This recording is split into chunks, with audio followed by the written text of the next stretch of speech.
Lo tenemos a Sergio Lenciano, operador psicosocial y licenciado en Ciencias Sociales, para que nos comente y también desde su mirada de un planteo, genere planteos acerca de lo que es la violencia en federación en un determinado espacio geográfico, en determinadas edades y entre grupos sociales que habitan en la comunidad. Sergio, te vamos a escuchar atentamente. Hola Aldo, buenas tardes. Un saludo para todos los televidentes.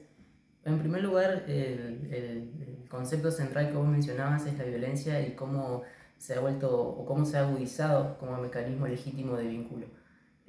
Tenemos que tener en cuenta naturalmente el proceso de pandemia que estamos viviendo hace casi 2 años, la cuarentena estricta que estuvimos también viviendo durante más de un año y cómo se fue achicando el margen, las formas se fueron modificando, transformando, la forma que tienen los jóvenes y todas las personas en general de vincularse, de compartir, de generar lazos sociales.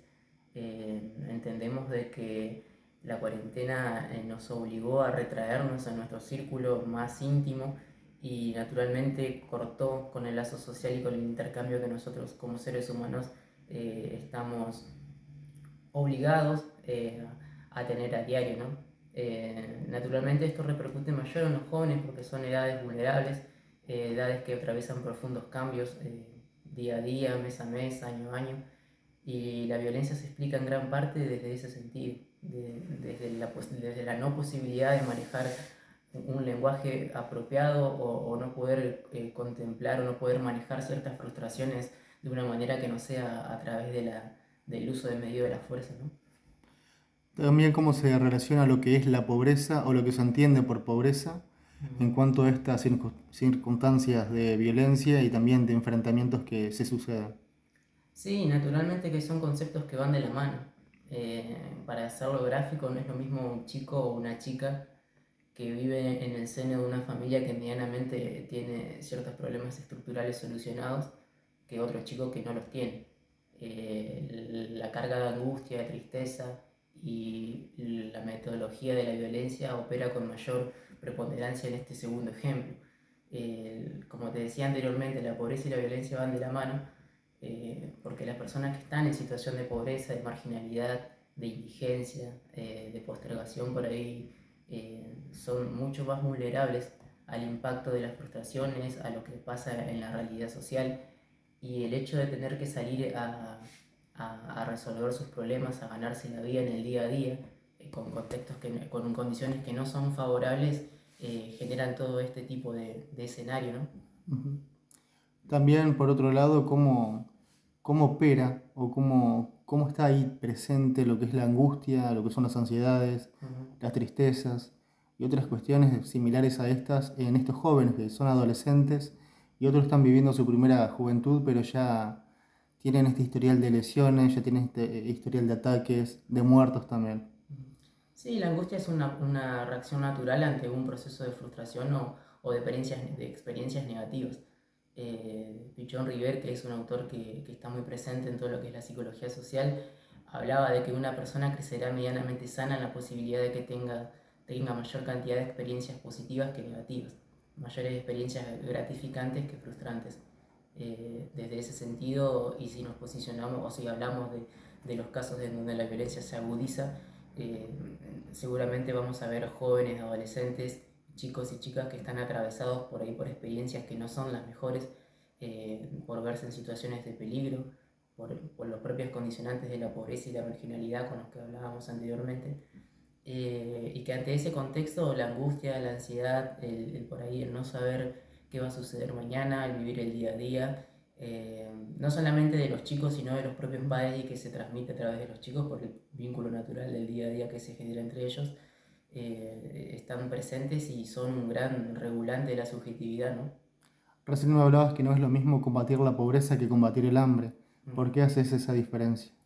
Sí, porque por ahí cuando hablamos de pobreza, irremediablemente nos lleva a hablar de política, de políticas públicas, y lo que siempre vemos en la televisión o por ahí, o cuando está a la orden del día del Ejecutivo, es este concepto de combatir el hambre, o la presente ley de emergencia alimentaria que se sucedió hace un tiempo.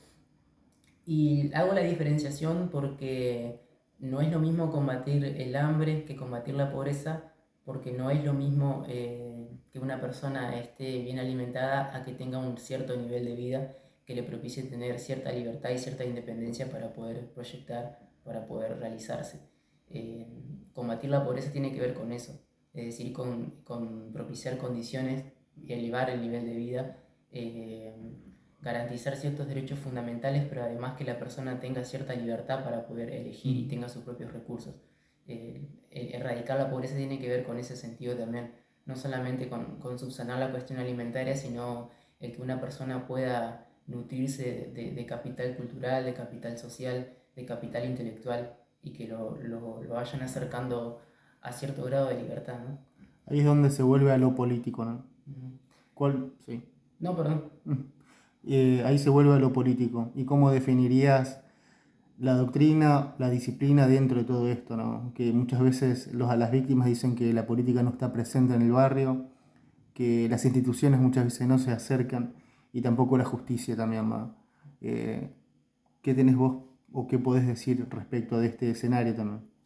Sí, y vuelvo a la diferenciación que va anteriormente, por ahí de las políticas públicas siempre se tratan de subsanar esta cuestión básica, Ujú, primaria de lo que es el garantizar un plato de comida y ese tipo de cuestiones que es sumamente válido y respetable y valorable, pero lo diferencio siempre de la cuestión de la pobreza porque es un escenario en el cual la persona se inserta y crea subjetividad. ujú, Eh, Más allá de que el hecho de combatir el hambre sea una política pública, no es lo mismo que una persona tenga sus propios recursos para poder comer lo que quiere, alimentarse como quiere, cocinar lo que quiere, que tener que acceder a un lugar público a buscar este recurso. ujú, Es un fenómeno que no es el mejor, digamos, para una persona, crea cierto escenario o cierta subjetividad diferente a la ujú, esperada en el sentido de esto de que una persona pueda proyectarse a futuro y demás. Siempre va a ser esperable o más digno, si se quiere, si hablamos, si podemos mencionar el concepto de la dignidad en este caso, que una persona cuente con sus propios recursos, que tenga su trabajo a partir del cual pueda subsanar sus propias necesidades y que no tristemente o lamentablemente tenga que acceder a un lugar público para poder tener un plato de comida. Eh, Ese por ahí es el punto en el cual es la forma de vínculo que tiene la gente con las instituciones. Lo mismo pasa con la salud pública, ¿no? ujú. Vemos que siempre, por ejemplo, el hospital o los centros de salud de nuestra ciudad son centros de grandes críticas, pero también ellos nos llevan a pensar de la sobredemanda que hay, y si hay una sobredemanda quiere decir que hay personas que no tienen trabajo registrado como para poder acceder a una obra social y así poder distribuir la demanda, ¿no? Ujú. ¿Cómo te impacta la cuestión del contexto de la postergación? Es decir, los barrios más alejados, los barrios periféricos, el barrio que existe en el ex emplazamiento, Ujú. cuando tenés que caminarlo, ¿cómo lo vivencias? ¿Cómo lo vivificas? Bueno, en mi caso puntual me toca vincularme muy de cerca con lo que es el barrio del ex emplazamiento, pero también entiendo de que en la nueva ciudad hay muchos barrios que por ahí tienen su propia vivencia diaria, tienen problemas estructurales y sus complejidades profundas e íntimas de cada barrio. Eh, y uno trata de vincularse siempre, de estar cerca de la gente y tratar de contener, que es en gran parte el trabajo que uno hace junto con mis compañeros, eh, sobre todo con los chicos. Principalmente uno de los principales objetivos es crear centros de referencia. ¿Qué quiero decir con esto? Que las instituciones sean un lugar de referencia para la gente, en este caso el ex emplazamiento, y que los chicos encuentren un lugar al cual ir, al cual asistir y que lo hagan propio. Es decir, que sepan que hay un lugar en el cual funciona de una forma, que se dictan diferentes actividades y de las cuales se puede apropiar y puede enriquecerse a partir de eso. Muchas gracias, Sergio. Por favor.